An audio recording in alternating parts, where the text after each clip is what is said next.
Oh, howdy all, grab yourselves a beer, it is time for some Path of Exile discussion. Now, one thing that we got today in the way of Harvest News, and it's one of the last pieces of Harvest News that we're going to get, is the overhaul of all of the weapon base types that are changing. There's a lot of changes that are happening, and the core idea that Grinding Gear Games are going for is trying to make it so that each of the higher level two-handed weapons has its own opportunity to shine. So, whereas at the moment, if you're playing an axe and you've got a two-handed weapon, you pretty much always want a Varl axe. They're basically superior to all of the other options. Sometimes a Flesh Ripper is the better option too, but there's nothing else that you would really ever pick. And the goal they've gone for is giving each of the different types of weapon a new base. A new implicit. So, looking at staves first, these are the caster and melee ones, so the ones that can roll caster mods, are not the war staves which are at the end. And there's no massive changes here. Eclipse Staff is still the same as it used to be, critical strike chance. The only changes that have taken place are in DPS tuning. So all of these still have the same basic role that they used to have, and I think in general, you just got to say that the Eclipse Staff is the best offensively, and the Imperial Staff is the best defensively because it's got your block chance on it. And yeah, sometimes you'll find Imperial Staff will be the best overall. Lathy and Primordial Staff have a bit less justification really for existing, so the overall changes there have been a bit of a miss. Two-handed axes, however, a little bit more interesting. So we have the Talon Axe, which is the last of what used to drop in Cruel, and then we go to the endgame axes. We have the Sundering Axe, which has plus 20% bleeding damage over time multiplier. These damage over time multiplier stats are pretty valuable. They're not quite as powerful as bleeds you inflict deal damage X% faster, but it is the second best stat for a bleed build, and 20 is a meaningful amount of it. I think it's just a case that if you are playing if you're playing a build that uses two-handed axes and inflicts bleed, then you definitely want to be using a Sundering Axe on pretty much every build. Next up we have the Ezomite Axe, which is just pure damage and doesn't really have anything extraordinary going for it. I think the Despot Axe is better all round, and the Void Axe is better in many cases. Then we have the Varl Axe, which has extremely good DPS, but this is at the cost of being a very slow attacker. However, it also has this benefit of maiming enemies on hit. 25% chance is meaningful. This is not a rubbish implicit, but it's also not an uber implicit either. Maimed enemies move a little slower, and this is okay. You're probably able to inflict maim by other means anyway, and so I think that the reason you're going to consider a Varl Axe is because you're playing a skill like Earthquake that benefits from it being slow. Or even you could be using a skill like Varl Ground Slam, where you're mostly using Ground Slam, and then when you actually fire off the Varl one, because it's a big charge-up attack to use it, you then want to get the absolute maximum damage that you can out of your Varl Ground Slam. So again, in that case, that's somewhere that the Varl Axe shines. Void Axe doesn't really have much of a home, inferior to the Varl Axe in most ways. Flesh Ripper still keeps its local critical strike chance percent, and remains good. Two-handed maces have the biggest changes. So they started out, they were just stun duration percent as they're implicit on all of them, except for the Maraketh ones, which had skill area of effect, but had a terrible number for it. This is all changing. So we have the Cavalry Maul keeps the stun duration. Then we have the Colossus Mallet, which has area damage percent.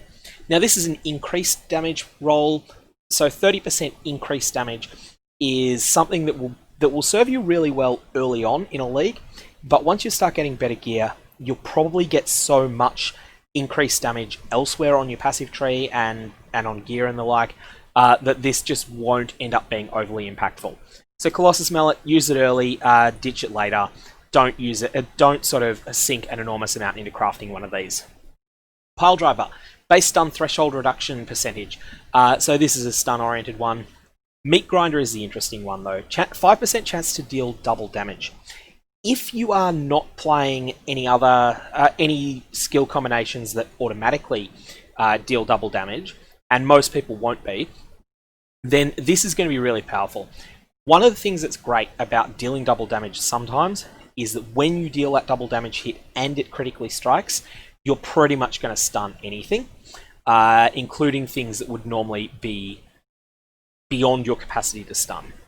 So that's something that's got an indirect actual defensive edge to something that is also a flat 5% more multiplier on your damage. When this is less impressive is when you've stacked lots of other chances to deal double damage percent.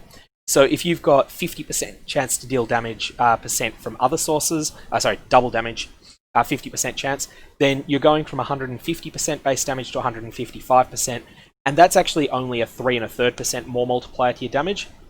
Whereas at 0% chance to deal double damage from other sources, it's a 5% more multiplier, or at 25% chance to deal double damage from other sources, it's a 4% more multiplier.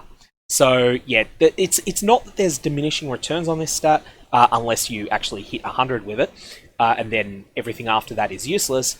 It's more that it will feel more impactful early on. Imperial Maul, though, this is probably the best of them. It has the highest DPS stat, and it has 10% increased character strength. Now remember that character strength impacts your character's life as well, so this is an implicit that is actually going to give you life. It's not going to be a huge amount on most characters. It's going to be like having maybe 20 life on the item if you've got 400 strength on your character, but it's not insignificant either. And so yeah, I think Imperial Maul is probably the item that you want to use as a default here. Terra Maul, 25% chance to double stun duration. I like stun a lot. I still don't think that an unreliable chance to double the duration is all that powerful, because monsters gain immunity to stun, at least the powerful ones, gain 2 to 4 seconds immunity to stun after they've been stunned. So for that reason, I'm not that impressed with this, because if I stun a monster, I'm going to act as though it's only stunned for a short period of time. Let's say that I inflict my normal stun on a boss is, let's say 1.7 seconds. I'm just going to attack in place for 1.7 seconds. I'm not going to feel confident that I can stand there for 3.4 seconds, and therefore that double duration may actually end up going to waste. Coronal Maul, really good now. 20% base skill area of effect is that's really meaningful. That's going to be the sort of thing that, I mean, it's 10% radius roughly, a smidgen under 10% radius, 9.5%. This is really, really significant, and is going to work well with skills that already have a large radius. So if you're playing something like Ground Slam, Coronal Maul is probably the way to go. Next up we have the two-handed swords. And these are changed. They used to all be about accuracy. Now we have the Headman's Sword gives a local accuracy rating 400, which is a considerable amount. That may solve almost all of your accuracy problems in itself. And then the Vile Greatsword actually does one better than that. So Headman's Sword's not endgame. Vile Greatsword is the endgame one. Reaver Sword gives accuracy rating percentage. The reason that this is good, and it's 60%, it's a big number. This is really solid on Juggernauts because Juggernauts convert accuracy into attack speed. So if you've got 2000 accuracy on your character, this is going to add another 1200. Not only do you get the benefits of going from almost never missing to actually never missing, but with that you're also going to get some more attack speed out of it. I think Reaver Swords are the way to go if you're playing a Juggernaut. If you're not playing a Juggernaut, then I think probably give this one a miss. We have base critical strike multiplier on both the Ezomite and Exquisite Blades, so they're the same as each other, except that you get more of it on the Exquisite Blade. I think this makes the Exquisite Blade better than the Ezomite Blade by quite a bit. Critical strike multiplier got harder to get in this league, so getting a lot of it on a weapon is really good. However, even though the Ezomite Blade has more base DPS than the Exquisite, I think the Exquisite just is the dominant choice there. The Lion Sword is interesting. 50 strength and 50 accuracy. 50 strength translates to 25 life. 50 strength and 50 dexterity. What am I saying? This is the fastest of the swords. It actually deals the second highest DPS, and 50 strength is 25 life before all of the effects that scale it up from your passive tree. So yeah, this is looking really good. Where do I suggest defaulting? If you want to go with a sword build, Juggernauts should always, without question, go for the Reaver Sword. Other builds should probably start with the Exquisite Blade if they're scaling crit, and the Lion's Sword if they're not. However, by all means, if you get an item drop that's not the right base type, but that just has good rolls on it already, then by all means use that. Next up we have the War Staves, and there's no real change to the War Staves, it's just staff block percent and then spell block with staff percent on the Judgment Staff. Actually, that spell block might be different, but I'm not particularly impressed with staves as weapons, especially with Hegemony's era getting nerfed hard. So I don't think that there's going to be much use to these, although I'm open to being proven wrong.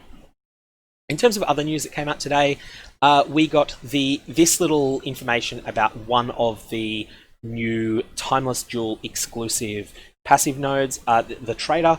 So this is a new Maraketh Jewel, and you gain 4 flask charges per empty flask slot every 5 seconds.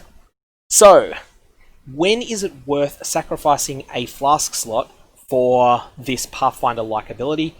The only interaction I can think of that might justify it is the Soul Ripper unique flask. I do think it's important to state that this is not as good as it sounds, because it's not 4 flask charges for each of your flasks each 5 seconds if you've got 1 empty. It's 4 distributed between your flasks. At least that's my understanding. And so for that reason, I think it's pretty weak as a Timeless Jewel keystone node. However, Soul Ripper is the one use case that I can see for it. This was an overhauled unique item. It used to be bonkers for juicing up Vile skills. It still is, but in a different way. And this will allow you to potentially, in conjunction between Soul Ripper and the Trader, you can have Vile skills for the first fight in an area. That's something you haven't been able to do usually before, and might enable some sort of zany shenanigans, but I don't think it's generally going to be worth taking that extra time. So I'm going to say I don't see any reason to allocate this node. That said, someone may very well prove me wrong. Okay, then we also got the gem information as well today. So I'm not going to go through every single one. I just want to go through the things that I think are most interesting. So support gems wise, less duration has been, less duration is still it's still bonkers with Earthquake. But Earthquake needs this. 59% less skill effect duration means that Earthquake deals tremendously more damage. And the reason for this is that with Earthquake, you're not just attacking as fast as you can. You need to attack, then wait for your aftershock to go off, and then immediately attack again. With less duration support, there's less time between your attack and your aftershock, and therefore the Earthquake is much better. Basically, no other skill should use less duration support. It's pretty much Earthquake only. Shockwave received some changes. I've never played with this, so I'm not an expert there. Slow Projectiles was nerfed to high hell. It is still really good, and Ball Lightning Mines are still really viable. And Archmage support got some minor tweaks. We have the various new skill gems that were revealed. Of these, I think that the first one to say is that Arcanist Brand has, I think, is DOA, like dead on arrival. Activating a spell once per second when this is attached, I just don't think that that's enough. Especially when it can only be attached for 3 seconds, so by default you're only getting 3 casts of whatever spell that you've used.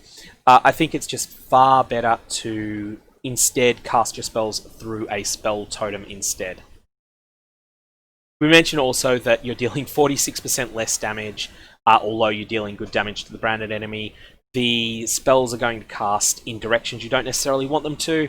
Yeah, I just don't think there's any reason to consider using this at all. Which is fine. Like it's going to be one of those things that Juices will come out with a build on. Juices is hilarious. He does all sorts of ridiculous meme builds. He will find a use for this. It will melt servers and it will not melt enemies. Wintertide Brand is one that feels like the damage is too low. However, I really just need to see this in practice.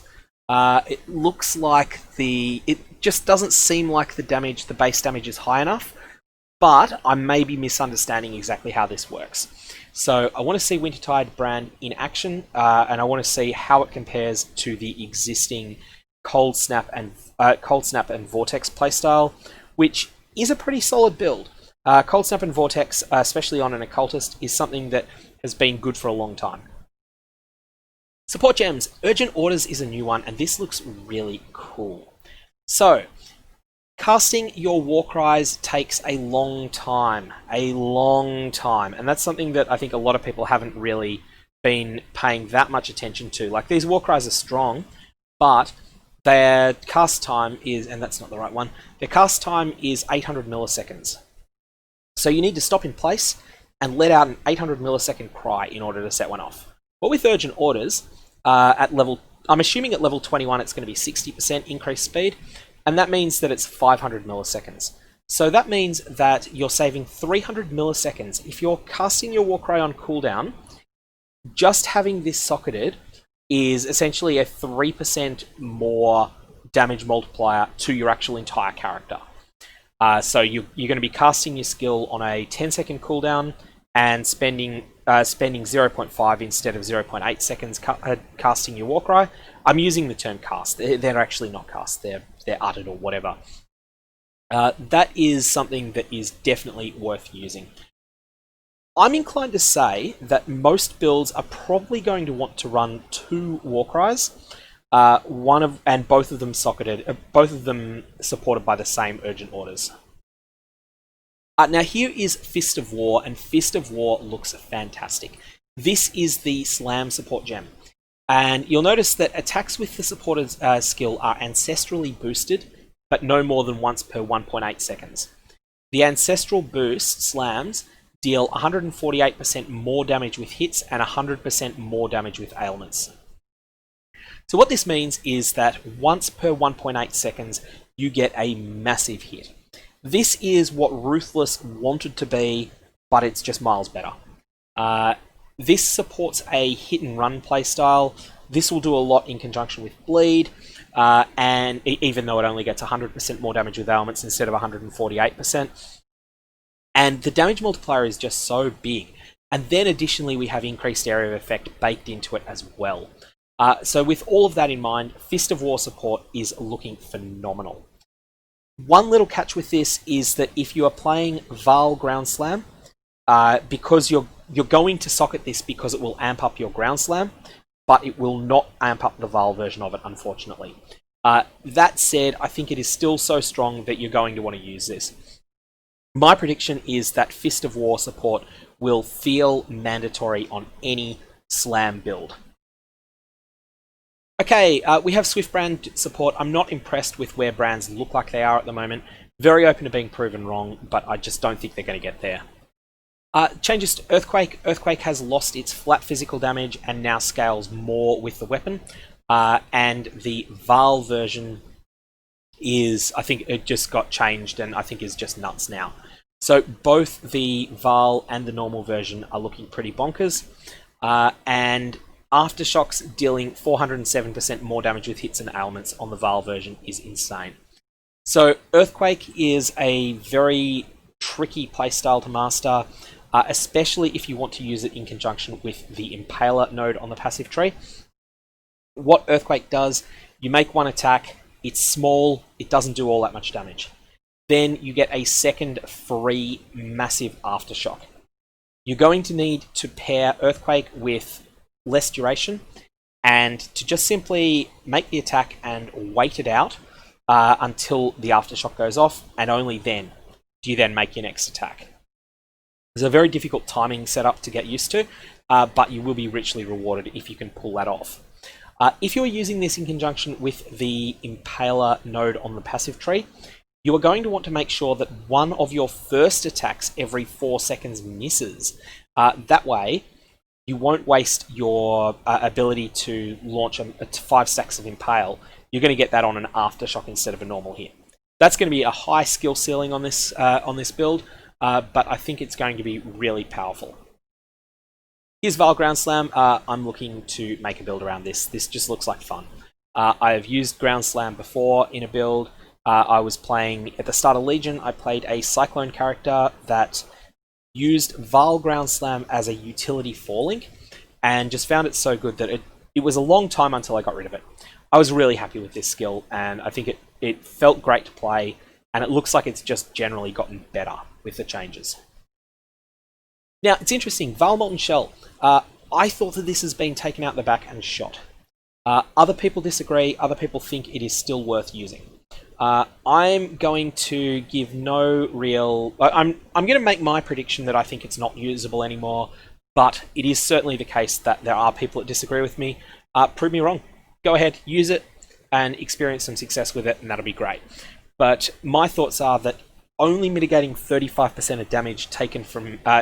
only mitigating 35% of damage taken means that the old identity of this skill of cast it as a buff, then walk into extreme danger, that's gone entirely. What this is now doing is providing you with a long duration, slow reduction in damage taken. So it's like where the normal Molten Shell is the fire that burns twice as bright and for half as long. The Vile version is a slow and steady defensive layer but because it can't be kept up forever, it can only be used for a short period of time. I don't think you can really predict when to use it. So yeah, all in all, I'm not impressed with it, but prove me wrong. There's been some changes to Vile Fireball, and particularly its effectiveness of added damage. I've put up a Fireball build recently, but what I think the key thing here is effectiveness of added damage is going to make added fire damage to spells a good stat, and is also going to make added fire damage on wands a good stat for Spellslinger versions of Fireball. So I think both of those are going to be viable. I've made a self-cast Fireball Trickster Ignite build, but I think if you're going to want to go with the Spellslinger route, that would probably be used in conjunction with a Fireball that deals damage with the hits. I've never been able to make that work myself, but again, I think it's very possible to do so. You will need to find ways to amp up the damage from all sorts of various tricks to amp up the damage, and to also get overlapping explosions. If you do, you'll be paid off with a lot more benefit from your other sources of fire damage. But yeah, the key to this change here is that sources of added fire damage now help Fireball more than they used to, whilst the base damage remains the same as it used to be. Here we have the various changes to some of the slams. Sorry, not the slams. The changes to some of the various War-cries. I've discussed those at length. Herald of Purity has been transformed quite a bit. It's still just as good if you weren't using Facebreaker. If you were using Facebreaker, sorry, your favourite item's just been taken in the back and shot, and I'm not going to cry about that, because I think that it now allows it allows a lot of things that were basically being pre-nerfed around the existence of Facebreaker to maybe have a chance to shine. Additionally, Herald of Purity is now bonkers for those dexterity stacking Hollow Palm builds. They used to get basically nothing out of it, they now get a lot. Okay, that's basically all I've got as far as the gems. There are some other changes. Cyclone is still fine for melee. Cyclone for spellcasters, a cast on critical strike, is in a much worse place than it used to be, but we discussed that yesterday. Ball Lightning is still really strong despite the nerfs to critical strike multiplier, and particularly to critical strike multiplier on mines. Ball Lightning mines are still really, really good. Lastly, if you want to melt the servers, Firestorm mines are the way to do it. Anyways, I'm going to leave it there. If you've got any comments or questions, fire away below. Otherwise, I hope you have a good one.